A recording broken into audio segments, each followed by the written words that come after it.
Shalom, it's the brother Kadash. Want to start off by giving our praises to Yahweh, Bahashim, Yahweh Shai, Bahashim, Kadash. We're going to jump straight into it. This is kind of like a freestyle when it comes to the title, but I want to name it something on the lines of scared to go to war, or something like that, war is coming, because, there are precepts, so we understand the timeline of war, and I'm in transit, I'm in between some things, so I don't have my Bible on me, so I'll probably just quote some precepts, but we understand that war is coming, but we understand the timeline of things. Why go to war when you don't have your power? We never said that we wasn't going to go to war. I said this in another video, and I wanted to come back and expound on it, so we never said we wasn't going to fight. We never said we wasn't going to go to war. We never said that our hands wasn't going to get dirty, of course, but why not do it? You can't go to war without unity. Why not? And when is that unity going to come? That's going to come when the Lord comes back. There's precepts like Luke 19 verse 27, where the Lord says, those that wish thou not reign over them, bring them here and kill them in front of me. That's acts of wars, man. So that's going to happen, and then especially when you talk about books of Revelations, when it talks about a war in that Revelations chapter 12, starting at verse 9, when it talks about war in the heaven, we're going to be a part of that. If we be the elect, we're going to be a part of that, but what do you have today? Well, you have so-called black and brown people, which are Israelites, so-called Negroes, Latinos, Native Americans. We make up the 12 tribes of Israel, the true Israelites, right, by blood. You have us scared to do a lot of things. It's the same thing like when you first come in the truth, everything's new to you. So you look at things through a way different lens than if you've been in the truth for a while. So now me being in the truth for 6-7 years, I think like the end of 2017. So yeah, about 6 years, and at the end of this year, it'd be going on 7 years. So 6 years and some months, right?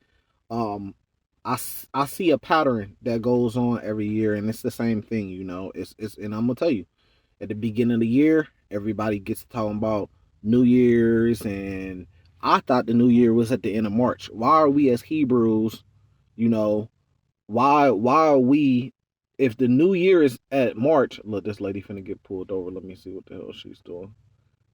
Got Esau behind her, following her too. Yep. He going, either he following her or helping her, or he finna pull her over. Right? Seeing what the hell she gonna do. I'm seeing if she gonna run off. Right? Because it just makes no sense, right? We gotta live this thing. We can't be playing around. So, like I'm saying, we know the New Year's is at the end of March. Why are we talking on our videos? Why are we calling things the New Year if that's not the truth? So what are we doing? You know what I mean? Or are we going off what the world says, or are we going off what the Bible says? Why are we using the name Jesus if we know that's not his real name? Why not use his real name? What was given to us? But people still using that name. People still calling January 1st the New Year. It's crazy. But, when, like I said, when you get in this truth, you start to realize that everything ain't what you thought it was when you first got in. Really, what's going on? You got a lot of different guys that got bits and parts of the truth. They trying to piece it together, and they trying to follow the Lord the best they can. And some of them are more proud than the others, saying that they got the full thing, and they know, and pretty much they are the men of the Lord. They say things.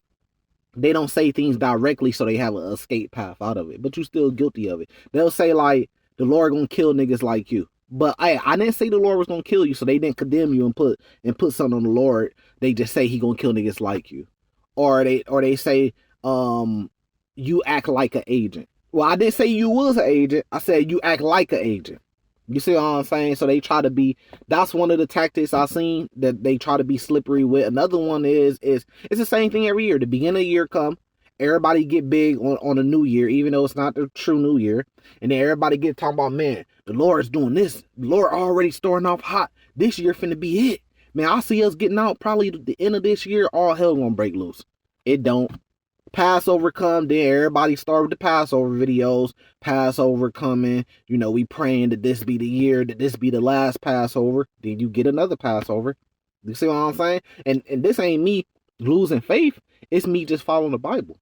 People want to, you gotta constantly make, if you got a congregation that's following you, man, that's following you, you have to constantly keep them on their toes with them being in fear, where there's agents, people trying to get a part of the camp that keeps them going. You got to keep giving them oil. This is Israelite Covenant Oil Channel. You got to keep giving them faith some type of way. The new year come, everything got to be about, okay, this year finna be hot. This going to be the year where a lot of big prophecy is going to be fulfilled. Then Passover, okay, Passover, we pray that this is last Passover. You got to constantly keep those men in that trance to follow you. And people don't like this. You know, people don't like the truth being exposed. You know, just like Cat Williams came on, he started exposing all the secrets and the truth about these comedians. They don't like that, man, because they got groups and they got men following them that they get money from, that they have to keep in order, man. That's what it's all about, the competition of who's going to be crowned the best group, the man of the Lord at the end of this thing. You know what I mean? Instead of us actually applying things and doing things, right? So we use going physical war, you know, we got to have our power. We get that. But there's other ways to go to war. Spiritually go to war against Esau. Us being broken up into different groups and stuff like that. Esau don't have to send no agents to break up no camps because the job is already done. It's already divided and conquered. But if we was more unified as one camp, as a major camp, then now you spiritually going to war. Now you economically going to war, because it speaks about that Acts chapter 2. Them putting all their money in one pot. That's called a bank. That's what a bank is, when you put all your money in the pot and then you give to those as need. That's a bank. But no, we not doing that, man. What we focus on? Well, everybody going to work throughout the weekend, Monday through Friday. Then on Saturday comes, or Sunday or Friday, you go to camp. And then you do the same thing over again. Then go to camp. Then you do the same thing over again, go to camp. People was following man, right? Because if you really ask them about their doctrine, it all leads back to what this is what these men taught us. And we believe that they're the man of the Lord, so this is what we follow. But you never even met the guy in person. Men are following men that they never met in person, that they never heard their voice in person. They never physically seen their face in person. Just think about that. You follow a guy because you heard it, because you watch his videos on YouTube. You don't know who he is. You don't know how he really is. You don't really know anything about him. But this is the leader of your camp, and you never met him face to face. You never heard his voice face to face. Think about that. And then condemn other brothers if they don't follow him, follow a guy that you're following off the internet that you never met face to face. And this is why we're still here, still going through what we're going through. Last year was supposed to be the last Passover. The year before that was supposed to be the last Passover. It could be the last Passover. They always got to leave stuff open for just in case. It could be.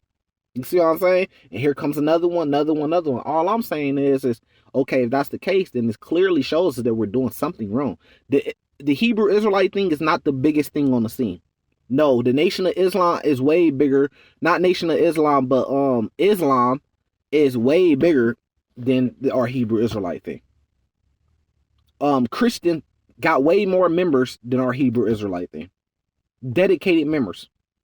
So the reason why I'm saying it that way is because I don't want us to feel proud of ourselves. Oh, the Hebrew Israelite thing, the biggest, because it's going to keep us content at doing the same bullshit that we're doing.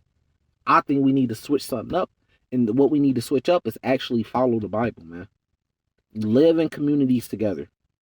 Live the word, not just on the weekends. Not just in private at your home, then you meet up for a camp. You know, because that's going to cause Esau to move, and then that's going to cause our Lord to set up a standard for us, man. The Lord waiting on us. It tells you that Hosea chapter 5, verse 15. It tells you that the Lord is waiting on us, man, to do pretty much what he said, man. Jeremiah chapter 50. The Lord is waiting on us to do what he said, man. The Lord is waiting for us to move like a unit, move like a people, man. Keep these laws, statutes, and commandments. But we sitting here acting like we waiting on the Lord. Well, we just waiting on the Lord. The Lord waiting on us, man. The Lord told us in Zephaniah 2 to assemble yourselves together. He didn't say, hey, break up in camps. And then say that. No, he said assemble together, man. Figure out your differences. Come together as a unit. Because this thing is a domino effect. Once we come together as a unit, Esau has to come against us. Esau, they've been saying for the last 6 years since I've been in the truth that I know of, that Esau gonna come up against us. He gonna make us a terrorist group, and they afraid because, hey, don't keep the doctrine blameless, roughly paraphrasing. You can't do anything that's gonna come back. That's scary. That's scary. Well, hey, we scared of Esau, so don't do nothing that's gonna make Esau target us. He gonna target us anyways, man. We supposed to be raising hell like the apostles of old and the disciples of old to get Esau to come target us. We supposed to. If you ain't breaking no law, man. So they move like in a way of where it's like we following all the laws. We ain't giving Esau no reason to come up against us. But he just gonna come up against us one day. Man, he ain't worried about us, man. Because y'all not doing nothing. Now, I'm not saying go break his laws. What I'm saying is just us coming together, putting all our money in a pot, like it says in Acts 2, which really is a bank, living together in communities, right? And practicing the law, statutes, commandments. It's the same thing that happened in Egypt, man. When the Israelites were going out to worship the Lord, they couldn't have that happening, man. It's going to cause the same exact effect, same exact thing. We got to actually live this and not be fake about this and stop being scared, man. Oh, well, we can't come together in communities because Black Wall Street already tried that, and you see what happened to them. Were they following the Lord's law, statutes, and commandments on Black Wall Street when that happened to Black Wall Street? No. So stop the excuses, man.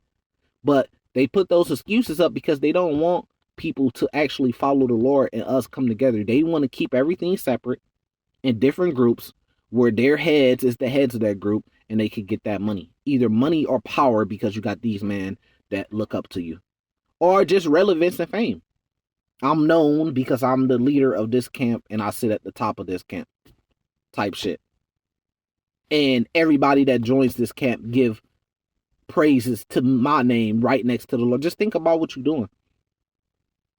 You got brothers that's giving praises to the Lord's name and then mentioning another name next to his name. That's no different than Islam, where when you swear in, pretty much, you have to say that Allah is the only one and only God, and then right after that, what follows?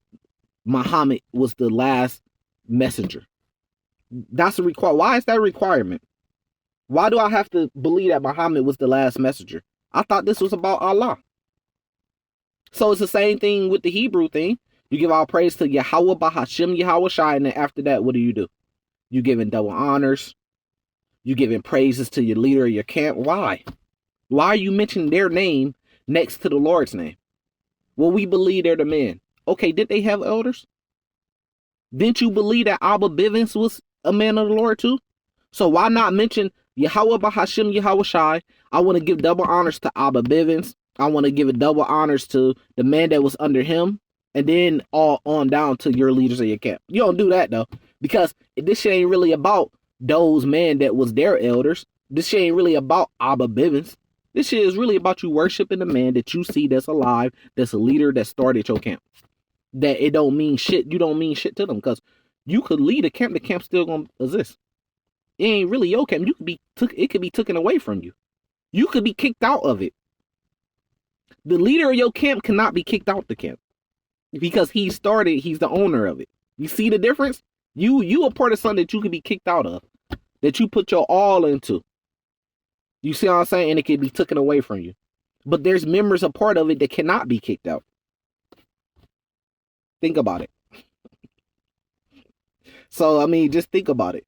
Why y'all not giving honors to Abba Bivens on every video? Y'all believe he was a man of the Lord. He had the truth. And your elder that you look up to that started your camp, what he got trickled down from Abba Bivens. Why y'all start with? But it ain't his name. It's Yahweh Bahashim Yahweh Shai, and then whoever's it's just bullshit. So when you come into this truth after years, you start to see all the bullshit. You start to wake up from it and be like, man, it's a lot of bullshit going on, man. It's a lot of man worshiping and not really following the Lord, man. And that's the difference from the elect. The ones that really want to follow the Lord, the ones that's following man. The ones that just want to be popular, have some type of fame. You know what I mean? So we always could do better. You always got to have the mindset that You ain't got it all. You could be doing something better. You don't want to be stagnant and doing the same exact thing and getting the same exact results. You got to do something different. You ain't getting the results that you want to, man. Do something different. Every time something go off, look, this could be it. Ukraine, Russia, this could be it. This could cause World War III. Look at it today. A couple years later. Israel, Hamas. Yeah, this finna go global. This finna go World War III. Week after week go by. I'm not blaming that on the Lord. I'm blaming that on us. This ain't about them, the other heathen nations, man. This is about us, man. When we come together and really do what the Lord telling us to do and not just say it and teach it, but we actually do it and live it, that's going to cause Esau, that's going to fuck his economy up, man. He going to have to come up against us. Then that's when the Lord going to step in.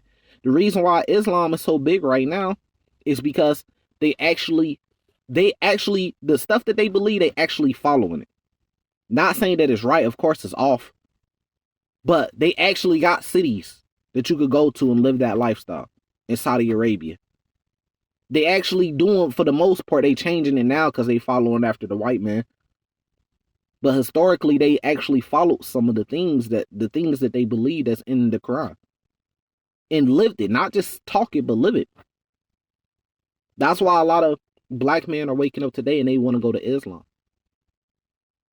Because there's enforcements if you don't do this. There's consequences. You don't have nothing if you don't have consequences. You can't say, all right, let's follow the law. It means nothing if you don't have consequences. Because consequences is a part of the law. It didn't say, hey, if a man lay with mankind, you can kill him if you want to.